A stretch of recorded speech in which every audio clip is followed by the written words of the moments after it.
Hello' বন্ধুসকল, কি খবৰ আপোনালোকৰ? আশা কৰোঁ সকলোৱে ভালে আছে।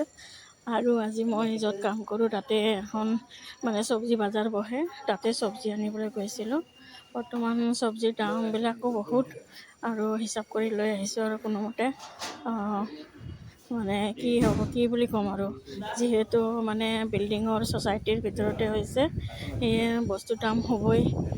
আৰু বাহিৰতো কিনিব যাব নোৱাৰোঁ, নাজানো, চিনি নাপাওঁ, যিহেতু নতুন জাগা হায়দৰাবাদ। তো এয়া আৰু ওচৰতে পাই লৈছোঁ। এয়া দেখিবই পাইছে আপোনালোকে চব্জিবিলাক কেনেকৈ থোৱা আছে। সেয়েহে আজি আনিলোঁ চব্জি। গোটেইখিনি আগতে চাই লৈছোঁ, চাই লৈ পেলাই তাৰপিছত কিনিছোঁ আৰু এই আৰু কি বুলি ক'ম, মানুহে চব্জি খাব নোৱাৰা হৈ গৈছে।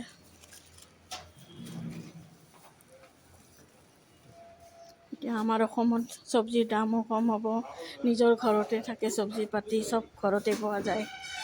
আৰু বাহিৰত থাকিলেতো নাপাওঁ, যি বস্তু খাবলৈ ইচ্ছা যায় সেইবিলাকতো নাপাওঁ। সেয়েহে আৰু যেতিয়াই গাঁৱলৈ যাম তেতিয়াই খাবলৈ পাম, সেইটোৱে আশা কৰিছোঁ। এতিয়া ইয়াতে যি পাওঁ তাকে খাইছোঁ। আৰু ভিডিঅ'টো যদি ভাল লাগি থাকে আপোনালোকে লাইক কৰিব দেই সকলোৱে, আশা কৰোঁ ভালে থাকে।